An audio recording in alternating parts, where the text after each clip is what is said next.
Today in this video, we're going to talk about the biological men at the SFF Hazleton Federal Prison where I was housed for over a year.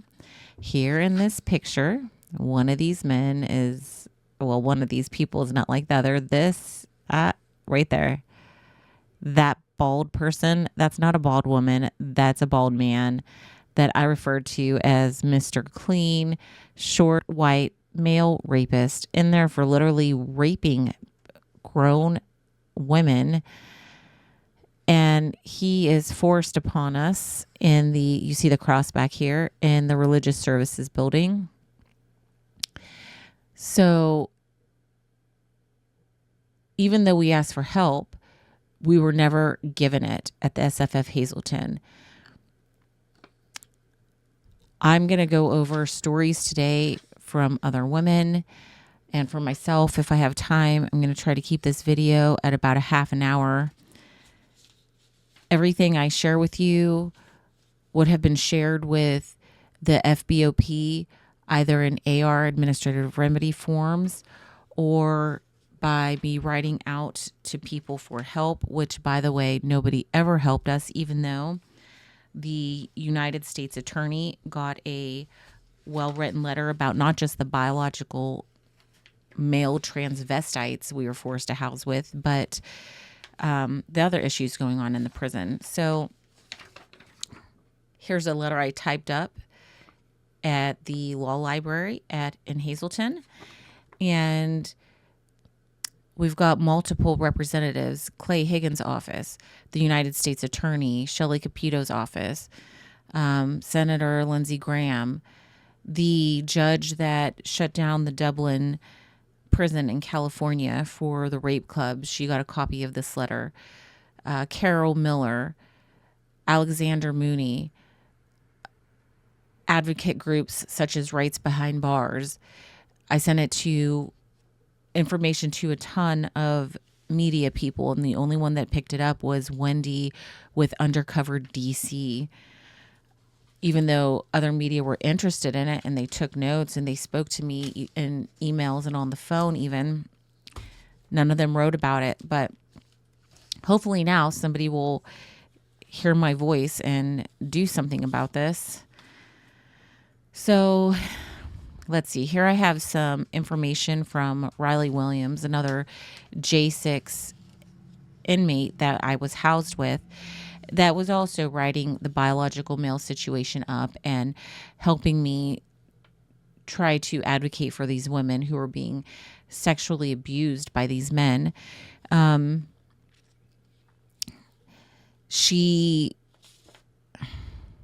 see.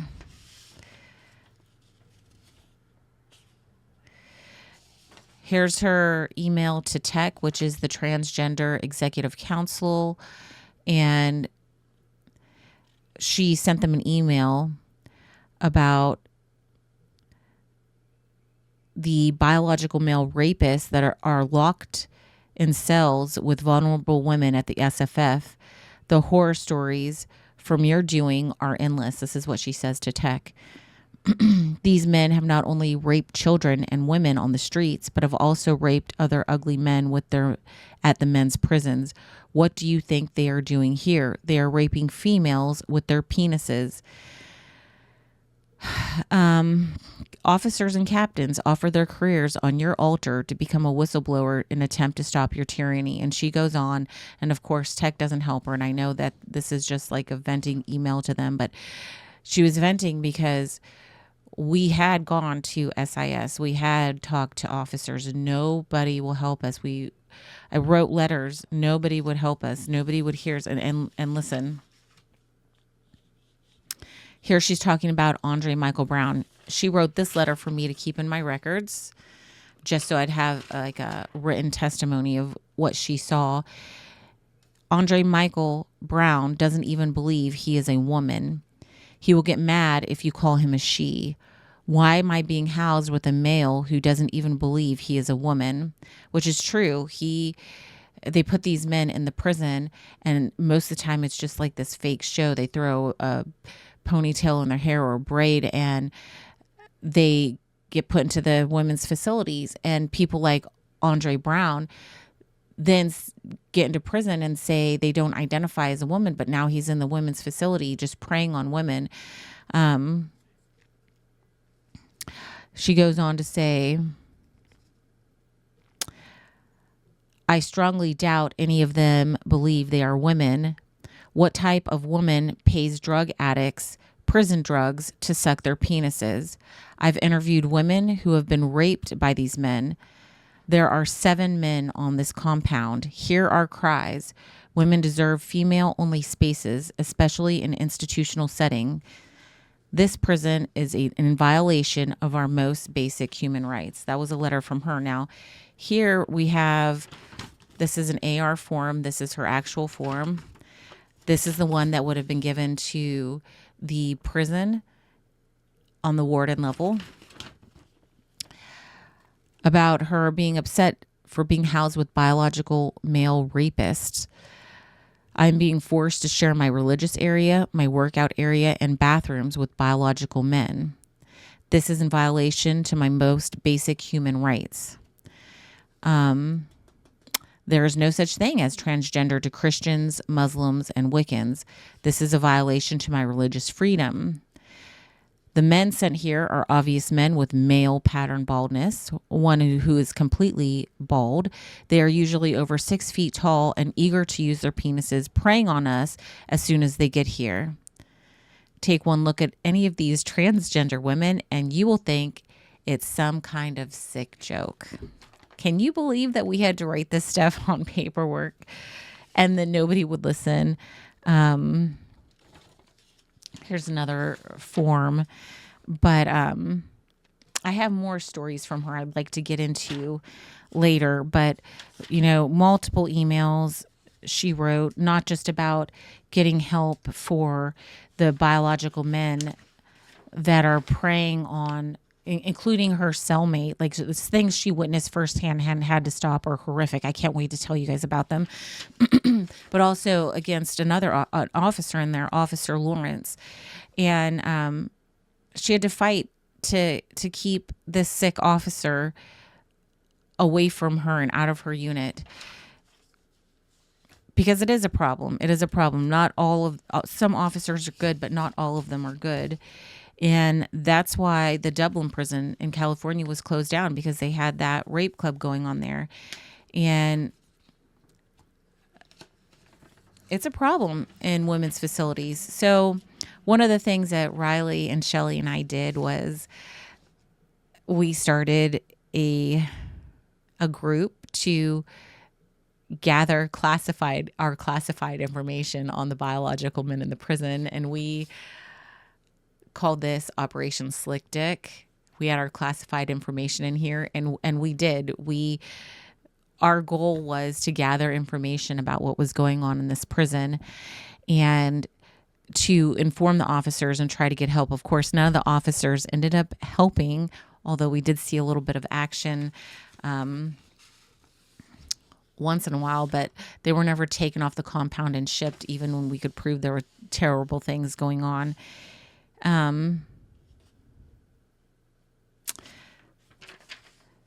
In here, I have more information, but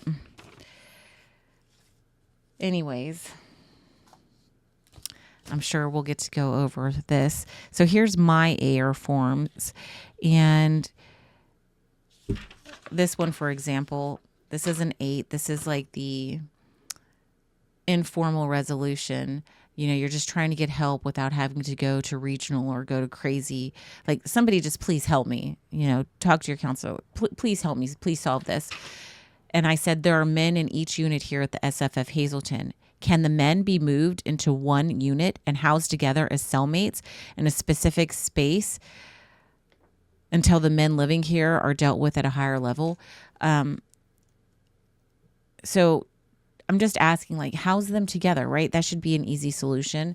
Put them in a cell together. I was called to the office to discuss this, and I was told that the officers wouldn't do it because they were afraid of being hit with hate crimes if they house these men together with each other. And so instead, women were forced to house. And when I say house, I mean be locked in a cell overnight with a man where you have to use a toilet and you have to change your clothes in front of the other inmate that you are sharing a cell with. Imagine you're thrown in prison for me for over political reasons. And now you have to worry about being forced to share a very small space with a male rapist or somebody that sold a 9-year-old child in a sex ring. Those are the kind of people that we dealt with. Craziness.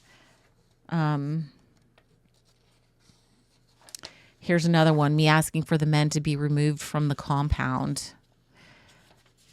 They would not remove the men from the compound.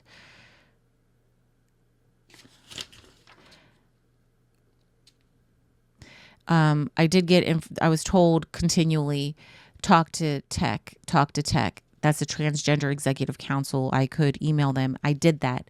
They ignored my emails.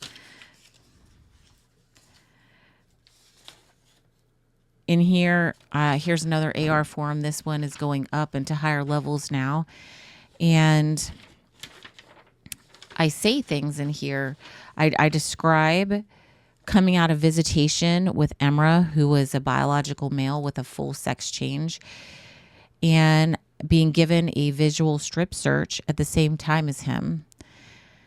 I was completely nude and so close to a psychotic male sex offender who had the doctor cut his penis off. If that's not a mental insanity, then what is? Having your penis cut off.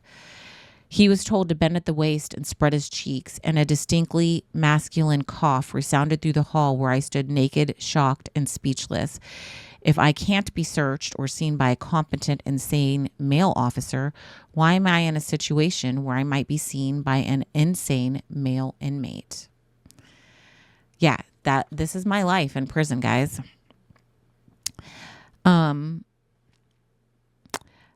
Later on in this AR forum, I talked to them about the trans.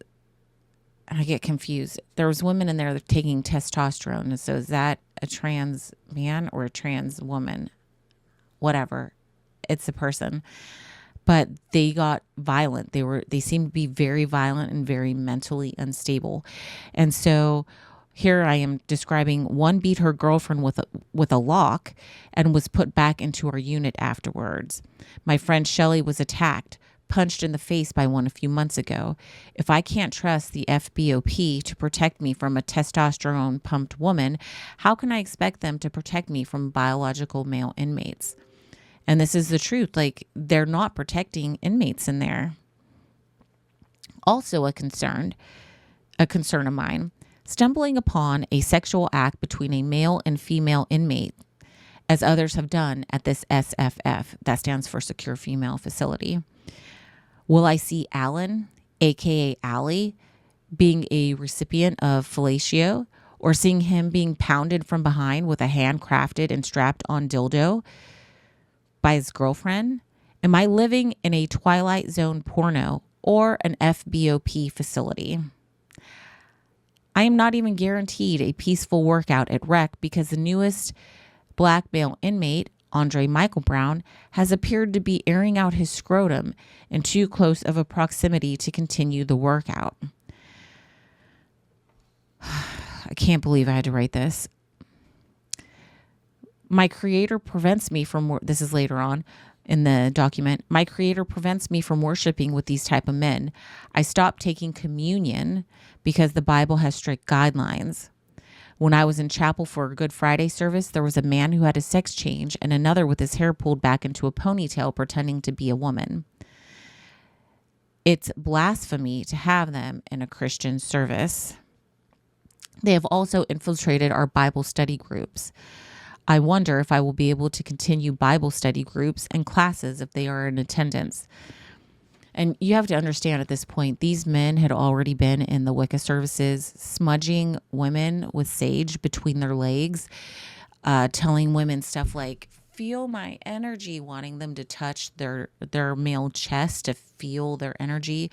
These men were totally unhinged, continually preying on women, trying to get women to touch them and do sexual acts for them. I could have literally gone up to the one and with a bag of grandma's cookies or whatever I bought off commissary and said, "Can I see your penis for this package of cookies?" And I could have, because not only were they paying women for sexual favors, but you could pay them to do stuff for you as well. So in the Muslim service, we had Andre Michael Brown. This is what I wrote, who identifies as a man and therefore gets to lead prayer. So this man went into prison identifying as a woman. As soon as he got there, he told us, "I don't identify as a woman," got a girlfriend, went into the Muslim service, started leading the prayer because in the Muslim religion, men have to lead the prayer. When he came into the chapel before, my friend Shelly, she worked in the chapel. She's another J6 inmate. And he said to her, "I'm here to have a man-to-man conversation with the chaplain." These are the type of men that are stuck in facilities. And I get it that Trump is trying to get these men out of the prisons while we have judges like Lamberth, my judge, believe it or not, he was my judge in DC, keeping them in. We need something more than an executive order. We need legislation written. We need our representatives to get in action and do something to protect women from being abused, because it is happening on a day-to-day basis.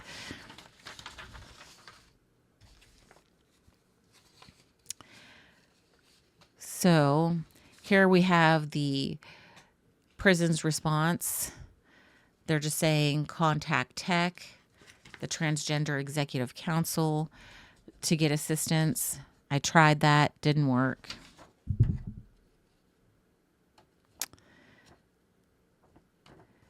Another form, me trying to get help about this situation, didn't work.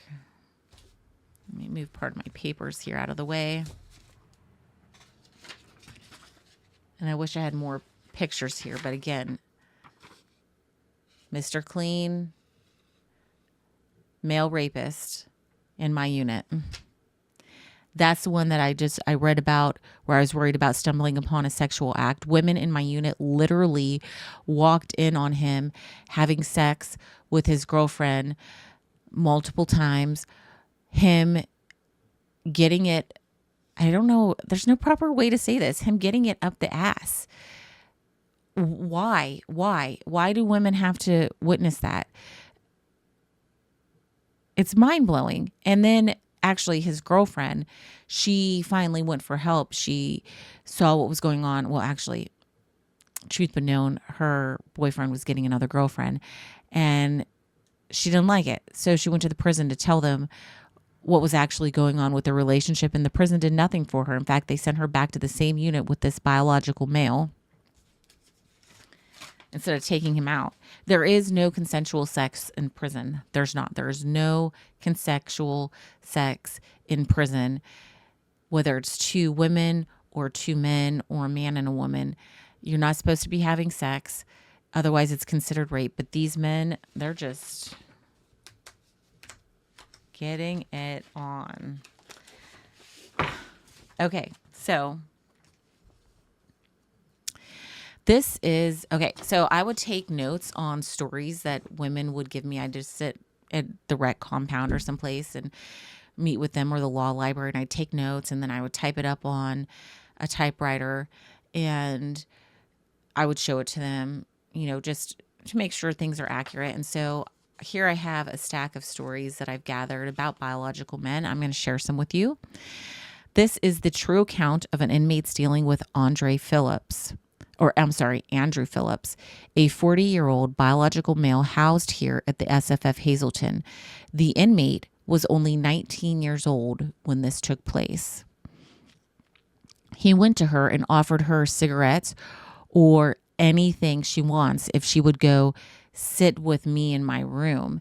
At first, she didn't comply, but then, and I don't know if I want to say this person's name, but then she was pressured in the unit by another inmate who told her, "Come on, why are you holding out on my bunkie?" And she didn't want to go to the room with this man, Andrew Phillips, but she did because of the pressure and because he wanted her to. Once in the room, she wasn't sure what to expect, but Andrew made himself clear. "I like to kiss," and began touching her leg. Here's where I like to kiss. Just let me kiss you." And he didn't just kiss her, but was biting her mouth hard. The whole situation was strange, and she said, "Get away," and then she left. She was given a cigarette for her time. Another time, she was sick because she was withdrawing from Suboxone. She went to him for help, knowing she could get anything she needed. He bribed her with $75 worth of Suboxone. Once the wiki was up, a wiki is something you use to cover the cell window. And then most officers will let you just have that up so they can't see what's going on in the cell through the little window, the rare occasions that they do walk around. And then it keeps other inmates from seeing what's going on. And wikis are supposed to be used when you're changing, or say you're going to the bathroom in your cell, because it's the only place you can go to the bathroom. You put a wiki up. So he puts this wiki up. And once it was up, he asked her if she wanted to see his dick because it was hard. Inmate Phillips put her hand on his penis and held it there, saying, "Don't leave, stay," because she did want to leave. After she left, he began following her around because she owed him for not giving him what he wanted. Again, she gave in. Her friend warned her not to have sex with him because he probably had something from being at the men's facility. For the $75 she owed him and 2 cigarettes, she made out with him, touched his penis, and let him perform oral sex on her, which included being very aggressive and biting her vagina. He also wanted her to perform oral sex on him, but she said she didn't want to and left. Andrew Phillips kept coming around asking for more until thankfully he was released from this facility and sent back to Canada.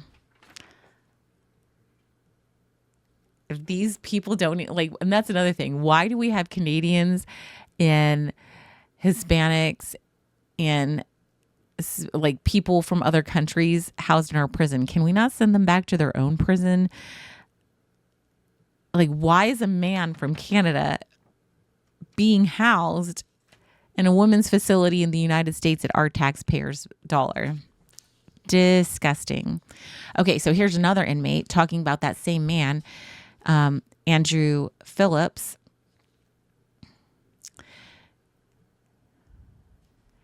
And let's see. I don't know how long I've been going here, but I'm just going to keep going. So I became bunkies with an inmate not wished to be named at this time. She had recently gotten out of the shoe, or the hole.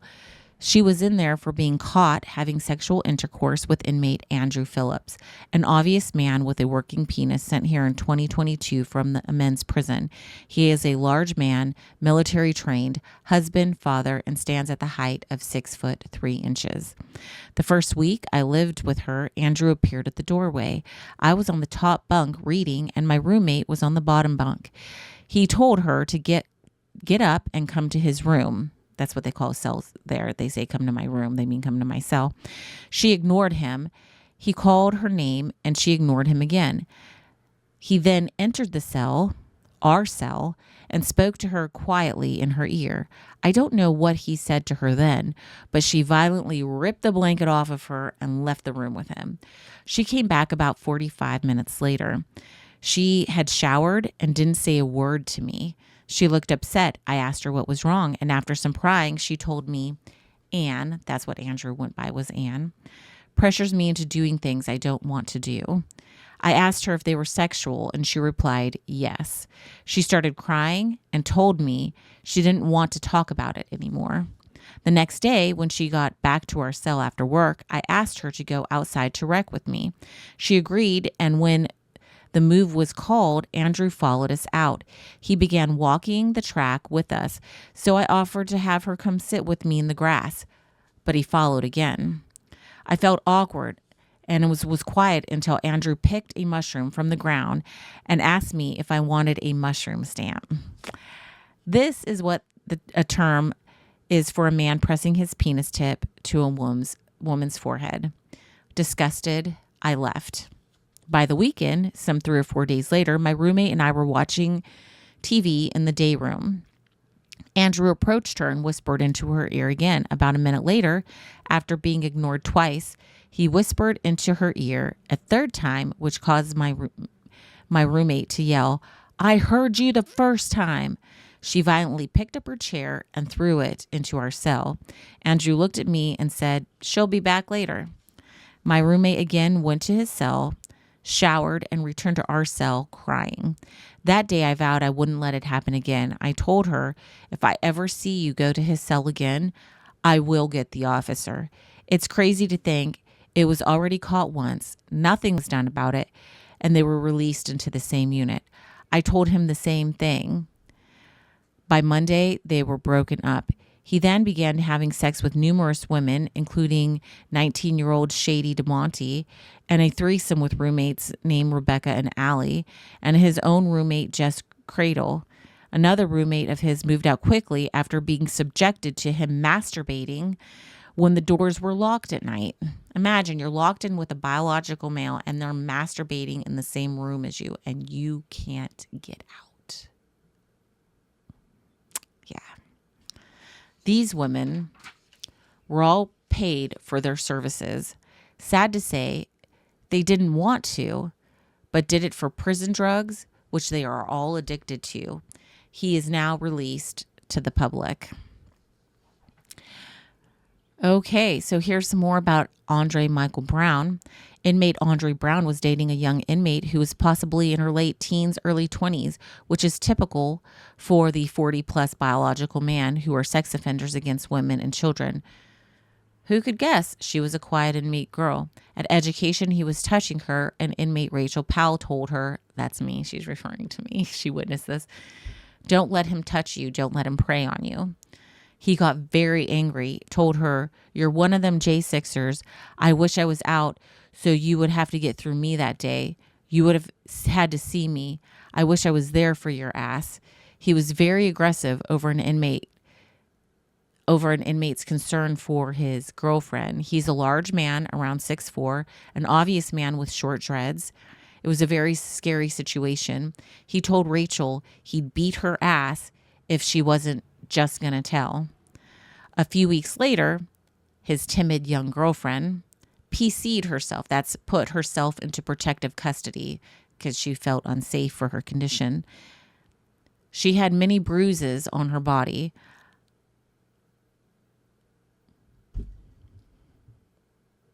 Why is this young girl that was with this biological man covered in bruises PCing herself? And then guess who got shipped? She did. She got shipped off the compound. The biological male was left in his unit where he was threatening other inmates. This man is violent. Okay, so here's about Raymond Shadburn and Michelle. Raymond and Michelle came from the same facility around the same time. They both joined the Wicca Circle at the SFF Chapel. They were both very odd and sexual, Michelle even going as far to ask us to touch him and to feel his energy. The next week, less than half the group showed up, for we all made a decision. It was too weird. Not only is it weird, but we were unable to practice certain rites, ceremonies, and celebrations if there are biological men there. So, beaten down by the system, knowing we'd lose the fight for our right to practice our religion, we gave up. We lost that right thanks to these dangerous and unfair experiments being performed on us at the institutional setting. Raymond has taken over the circle, inviting every manipulatable and immature acting young lady to Wicca, and is performing bizarre hand-fasting marriage rituals. The ones who stayed say he is incredibly manipulative and cult-like, and that the girls follow him like little ducklings. On May 31st, one of them were caught out of bounds in his unit in his cell. Of course, this was swept under the rug by Hazelton. And when I knew this happened, we reported this immediately to officers so they could look on the camera. And officers actually did once go in there and remove her from his cell. So she went out of bounds into another unit, into a cell. It was on camera, and the officers still did nothing about it. And this girl, this is written by somebody else. Well, I typed it for them. I took the notes and typed this up. She has the body and mind of a young girl. Have I mentioned he is here for numerous rapings of a 9-year-old girl? He is preying on women. What psychologist would send a large, manipulative rapist of a child to a women's prison?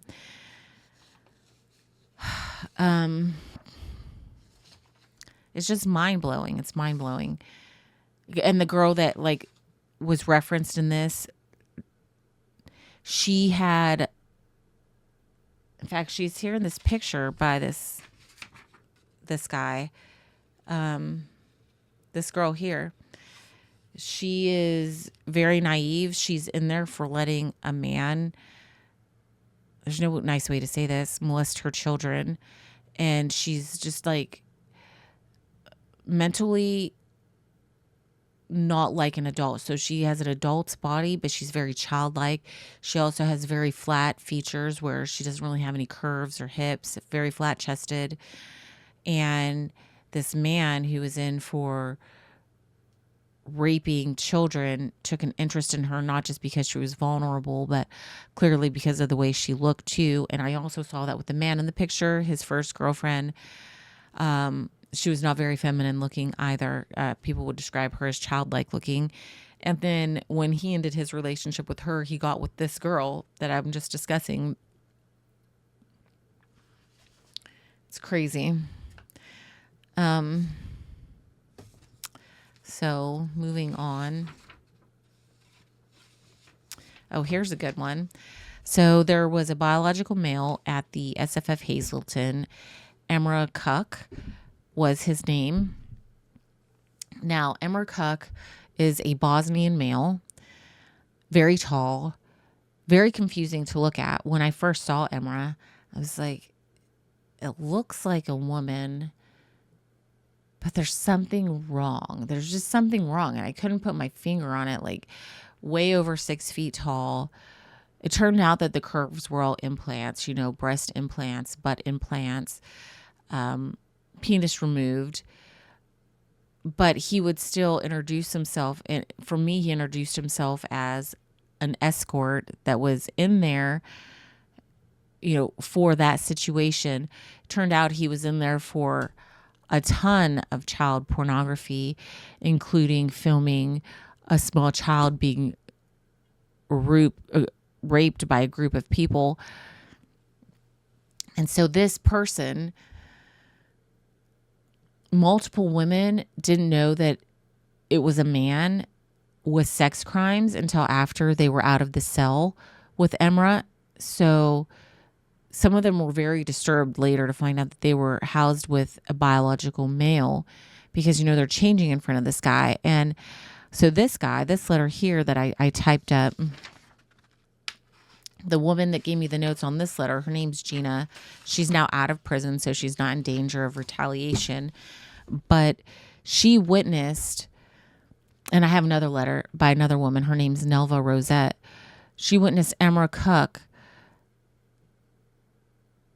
physically trying to be sexual with not just an officer in the unit, but also with Nelva, who we called Nellie.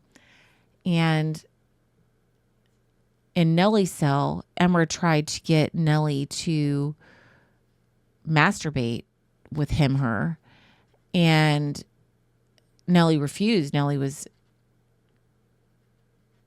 very disturbed about what was going on, and Hazleton's reaction to that was to put Nellie in the shoe and leave Emra in the unit.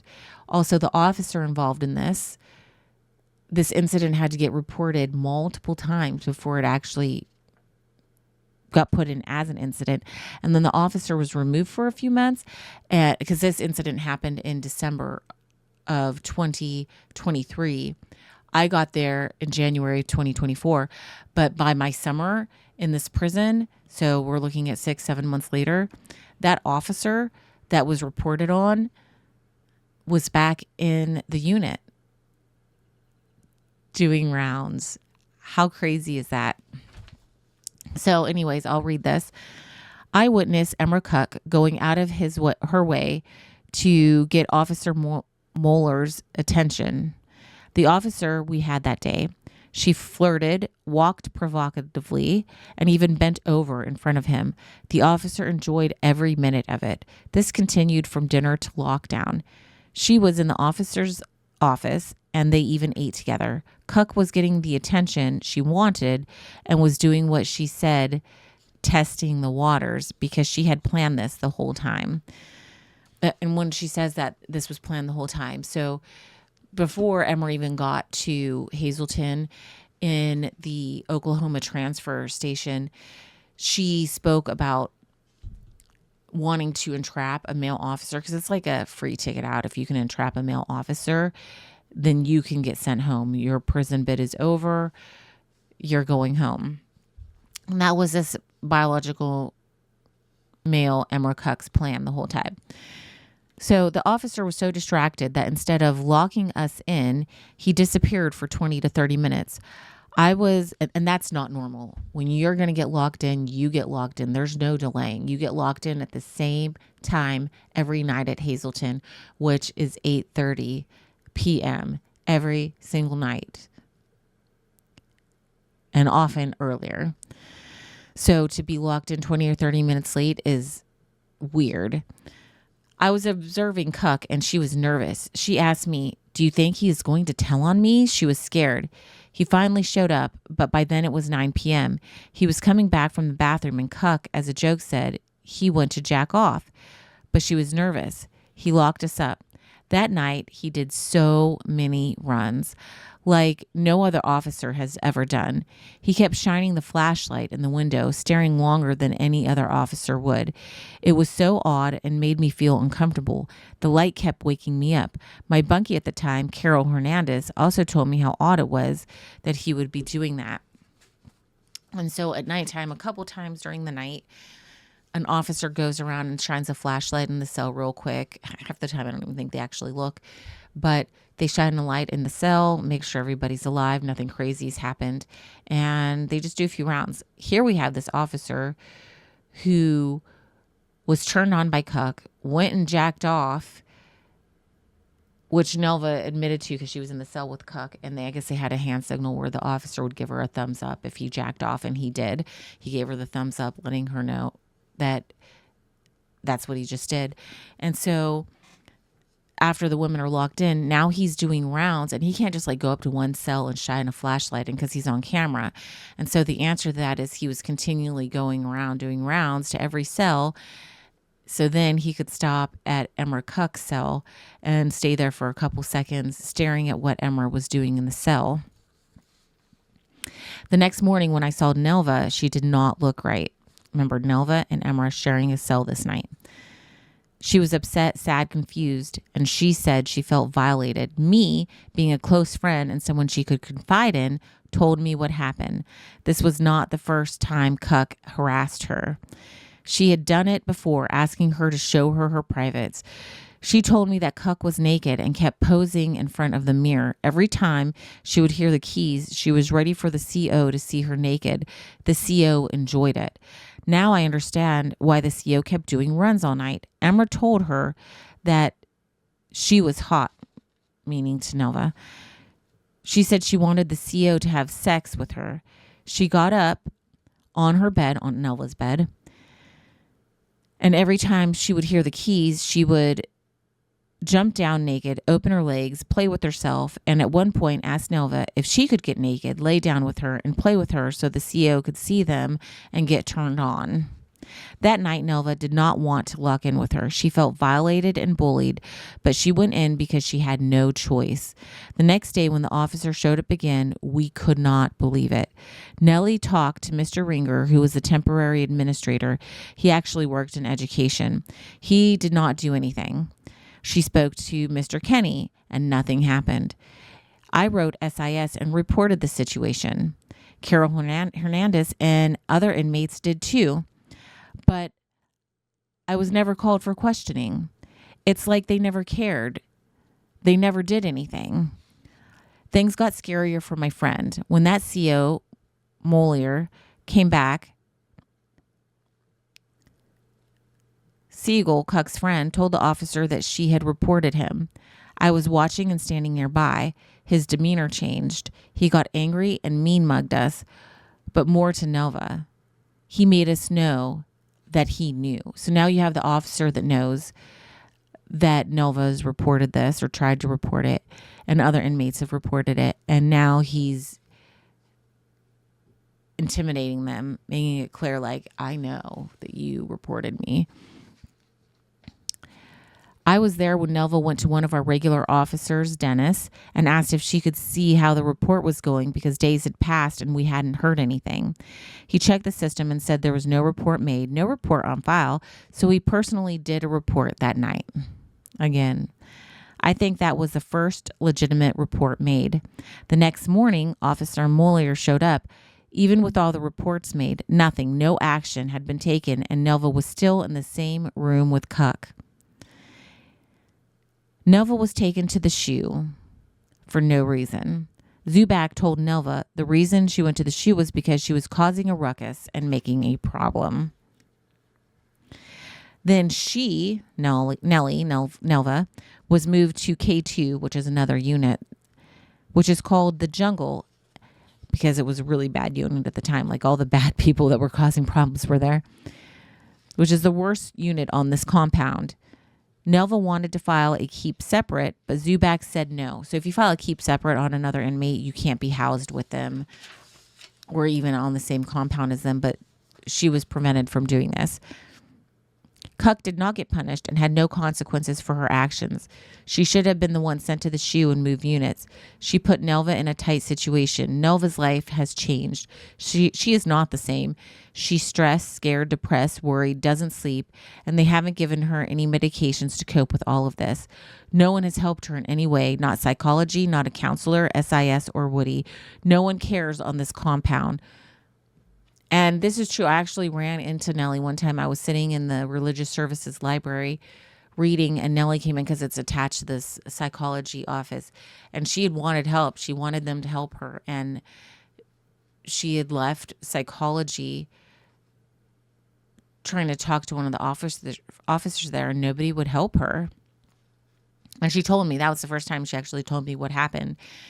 And after that, I took notes and took her story down and everything. But I can't believe this happens to women. Okay, here's another one.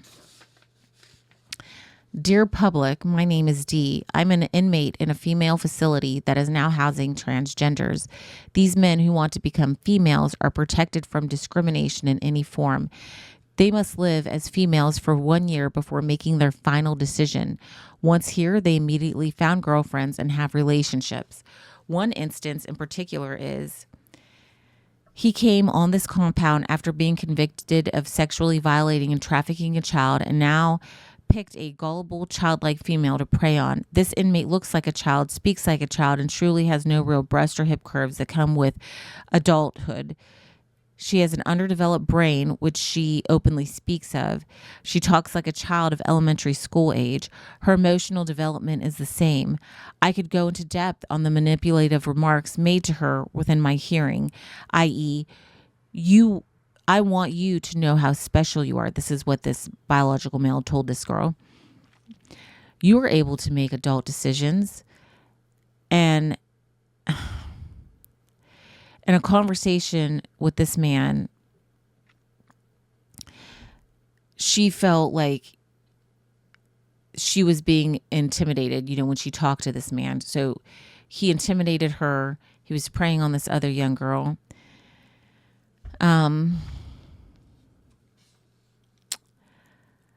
She goes on and she starts talking about another intact male comes in as a Muslim. This religion teaches that women are to follow a man's lead. I'm not attacking the Muslim by any means, just showing you how this knowledge is dangerous in the hands of a predator. Praise to God that our Muslim community here are not from the background of submission to males. I mean, sort of. They still like had this man leading them in prayer. A lot of the Muslims, they stopped going and started doing their prayers in the unit with each other because they couldn't go to the Muslim service anymore. So she goes on in her letter, Dee does, and says, I'm a straight Christian female. Can I get discriminated against? Can I be separated and set apart? Everyone's so worried about political correctness. How about safety issues? There's already been one incidence of sexual activity. Medical facts, estrogen injections do not prevent erections. If these men want to gender change and are unsafe in men's prison, put them separate. Make a place for their peace of mind and safety. Also, the women who want to be transgender should have the option to live as a man in the transgender facility. Other programs in the BOP must be housed together and separate from the population. LCP, FIT, RDAP. She gives examples of these programs where if you want to be in this program, you have to be separated in units or facilities by yourselves to take these programs. Transgendering is a program, so why are they not housed separately? Just a question. And I think she made a great point. Why is there not a separate facility for these people? Why are they being put in with females?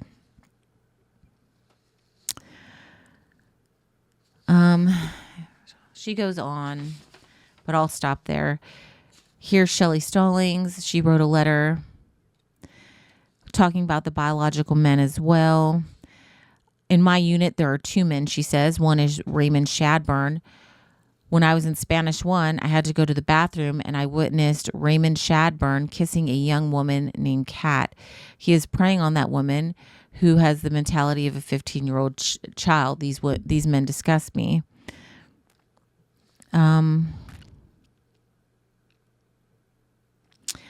She also talks about Emmer Cuck and Nellie. And she goes on to talk about women here have to fight to get hormones, but it's easy for men and transitioning women to get hormones. Even though hormones make the transitioning women angry. But people like me have to write up our basic medical needs in order to have them met. My cancer is HR2 positive, which means it is cancer that is caused by hormones, and I need hormone blockers. But they can't give me hormone blockers because they would have to take me to an oncologist to do that. They can, however, take women out to have their breasts removed who are transitioning. They can also give men and women hormones who are transitioning. But I have to write it up to start getting treatment. They won't give me anything to clear up my complexion due to my cancer, and they won't fill my ibuprofen. So here we have this woman, Shelley, literally has breast cancer, came into prison knowing she has cancer, brought her medication with her. She wasn't treated. We had to fill out paperwork and fight for her to get treatment. And so she's frustrated watching these men getting estrogen, getting injections, getting medical treatments, and yet she can't get her medical treatments. She goes on to say, women are being discriminated against for men that are science projects. And that's the truth. Transhumanism science projects.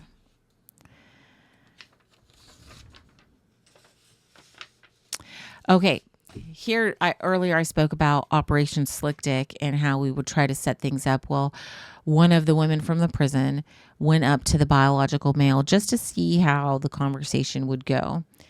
The undercover agent's name was Ina Gonzalez.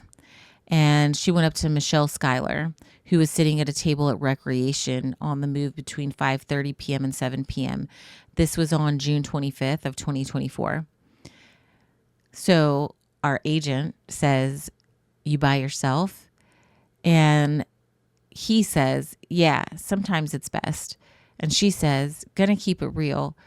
You know how it is with rumors around here. I heard if I give you some grandma's cookies, you'll show me your stuff." The biological man laughs. "Not for grandma's cookies, but I could show you I like older women maturity. The agent changes the subject, feeling surprised, because this, like, wow, this conversation went here fast, right? She said, "Why did you come to the women's facility?" And he says, "Someone in prison approached me and said, if I want to be a woman, I have to be shot free for 1 year. Then I could go to Carswell and get the surgery." He also shared that he had been at a male facility with no issues for 5 years before they approached him. So he wasn't in his male facility getting raped or anything, not getting abused. What we have here is the BOP, or somebody working for the BOP, literally approaching a biological man when he's still in the men's prison, telling him, if you go be at a women's prison shot free for a year, you'll get a free surgery and you get to be at a women's prison.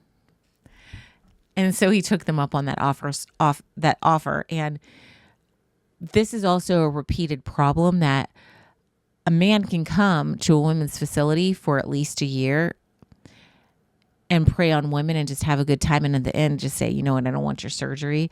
And we know it in the women's facilities that these men come claiming to be trans and they don't take the estrogen. Nobody's there forcing them to take the estrogen, making sure that they take the estrogen. So these men aren't even staying on these drugs. And even if they did, their penises are still working. And they're sexually deranged. So anyways, so she says, so that's it. They send you here and that's what you want to do. Get your thing cut off. And he says, why not if the government's paying for it? For an older woman, your breasts look perky. She says, yeah, that's what everyone tells me. And he says, it's 7:15 p.m., time to move. Maybe we can take some walks when I come again. So, like, this conversation shows, yeah, you could just approach any of these biological men in there and it's going to go south real fast. So here, this is something, I don't know if you'll find it interesting, but I'm going to show you anyway. So I typed these up, and actually this is 2 on 1. So I would have cut this in half and had 2 flyers out of it. And what I was asking for was for women to share their stories with us. It says, do you have stories, complaints, opinions about biological men you are forced to house with? Good news. Representatives, senators, and media would like to hear from you. Don't know how to get your story on paper? We will help you. You have a voice. Anonymous stories are accepted. You are guaranteed no retaliation. Hand your letter to Riley in K1 207. Rachel from J2 and Riley from K1 are happy to answer questions. And so I typed this up and I passed them out for women to put in their units in the middle of the day room, so women could just know that I'm here, I'll record your story, right? Well, what happened is these got taken down, and then one of the biological men started trying to do research to try to hit me with a hate crime and started going to officers complaining about me. I'm just gathering stories from women. That's all I'm doing. And that same biological man actually followed me into a bathroom at the law library. I think he was trying to get a reaction from me, but I knew what he was doing. And so I just felt so uncomfortable because I'm in a stall, and then here he comes in after me. And I immediately waited till he was in a stall, and I hurried up and got out of the bathroom and went straight to an officer who promised to stand beside the bathroom when the biological man was in there. But, that's what it was, intimidation. If I tried to do anything to protect these women or to gather stories, these men become very upset about it. So anyways, that's all I'm going to share for now. I have lots of other stories and things I could say about the biological men, but you get the point. and feel free to ask me questions. So drop me a comment, shoot me a DM. I'm on multiple platforms. You can find me on Facebook. You can find me on Twitter. I'm on YouTube and Rumble. Wherever I'm at, find me and I will get back to you. I'm happy to answer questions. I'm happy to talk about this. Call your representatives. We got to get whatever's going on in Maine fixed to protect the women that are being abused by the men playing sports with them still. We need to do something about Judge Lamberth, who's keeping the men in the female facilities, the female prisons. Our country is getting better thanks to Trump, but we have a lot of work to do, and we have to stop these sick perverts from preying on women. Transvestite men should not be allowed to prey on women, no matter what they've done, no matter what their crime. Being in prison is crime enough. We shouldn't have to live in fear every day that we're going to be raped while we're in there.